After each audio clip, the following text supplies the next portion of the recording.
I lost it. On one hand, I was like, well, if he would have hit us, we could have sued him and started our summer vacation early. When I tell you guys, I could have ejected old man Harold out of his car and dragged him across the concrete. Hey guys, welcome back to my channel. It's your girl Sherrayne. So in today's video, I'm doing a story time. As you can tell by the title, y'all favorite. Y'all know, you already know. For a while there, I was getting a little worried because my life was just way too normal. And then boom, something popped up and I was like, oh, there it is. There's my normal life. Just as a little disclaimer, I'm gonna be telling the story in a very light manner, but there is nothing light about this story. So it all started when I decided that I was gonna get my groceries from Walmart. I'm usually a Publix girl, but Publix has been disappointing me lately with their fruit and produce just in general. I don't know what it is. Every time I go to Publix, the produce is disgusting. It's rotten, and I don't know how they even put that stuff out on the floor. So I haven't been to Walmart in a hot minute.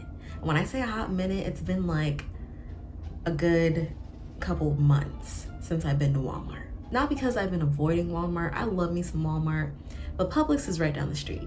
That was my first mistake, going to Walmart and expecting better. So I let my mans know that I'm going to Walmart, right? And he was like, yeah, I want to come too.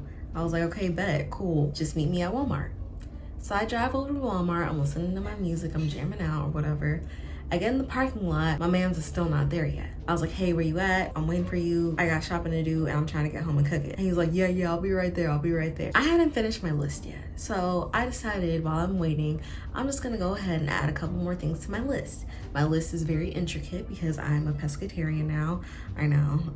Talking to the #1 meat lover here, but I'm not such a big fan of red meat, but it's more like the chicken. Like a good old Chick-fil-A sandwich will have me every single time. But anyways, I am writing out my list. I'm making sure I got shrimp, I got fish, I got veggies, I got whatever that I need on my list. Finally, after, I wanna say it was a good 20 minutes, I waited on my boyfriend, which is ironic because he lives right down the street from Walmart.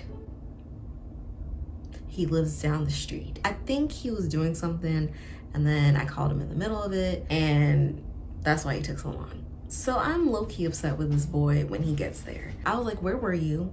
I waited 20 minutes. I watched 3 YouTube videos, 500 TikToks, and 90,000 stories on Instagram, and you still weren't here.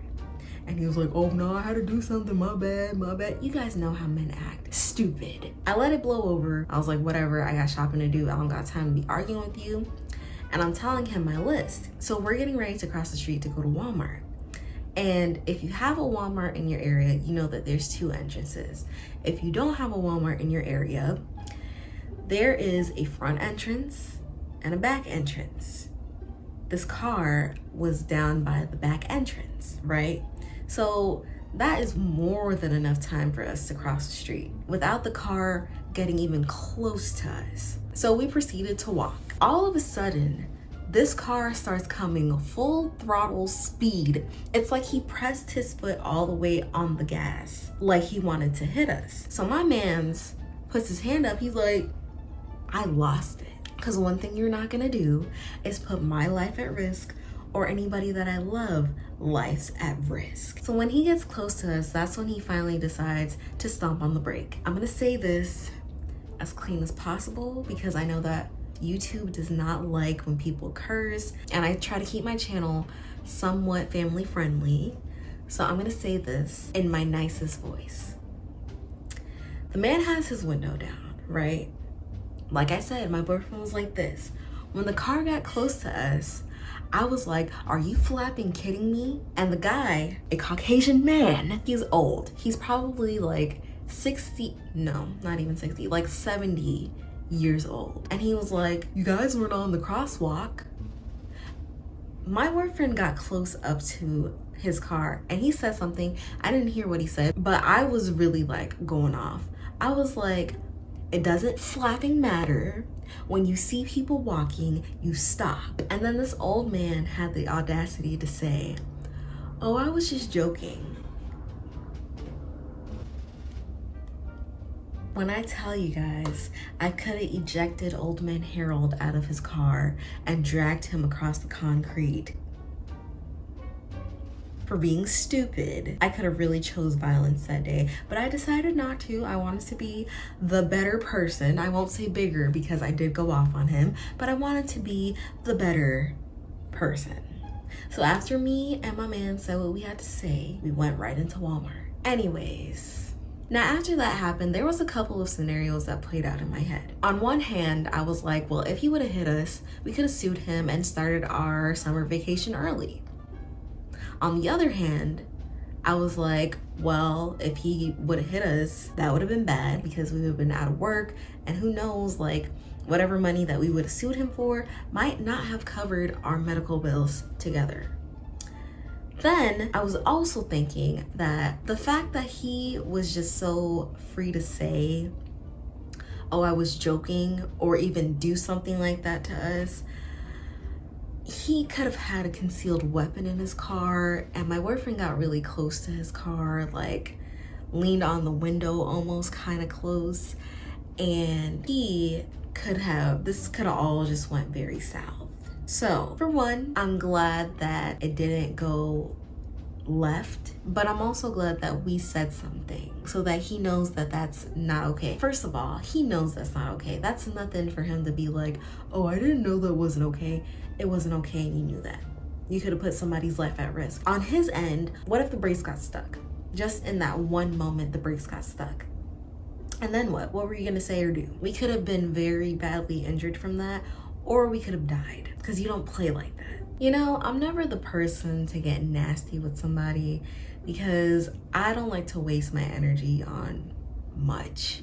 I have very low energy. I'm like a polar bear. I eat and I sleep. I eat and I sleep.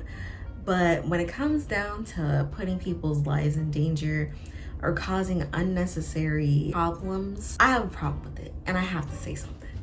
So, y'all know I always gotta have a lesson at the end of the story, right? So here goes today's lesson. I should change the music. Music change.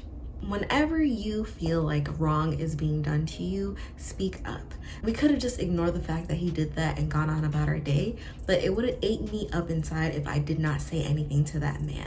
Same thing with my boyfriend.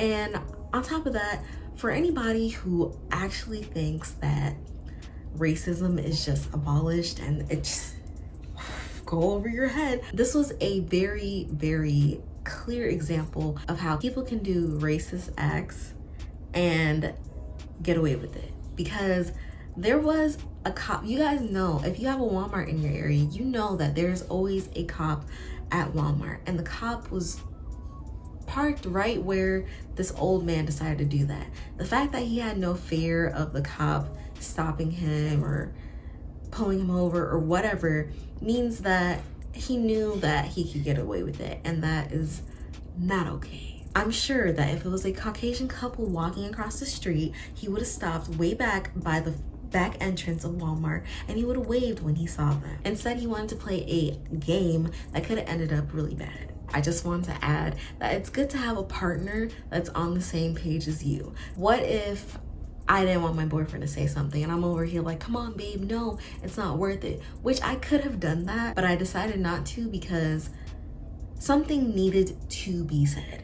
Speak up when something needs to be said. Thanks for joining my TED Talk. No, but seriously guys, whenever you feel like some wrongdoing is being done to you, don't let it slide by.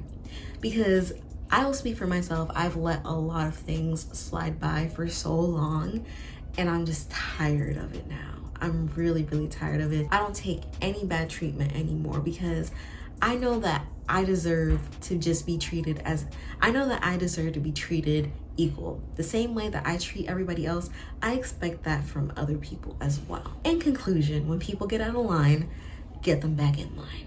I honestly hope that wasn't too long-winded, but I just had that on my chest and I wanted to share the story time with you guys because this could happen to you or something worse or somebody that you love, and it's important that, especially in the Black and brown community, that we don't silence ourselves for anybody or anything. So thank you guys so much for watching. Don't forget to like for more story times because I know y'all like them, and I'll see you guys in my next video.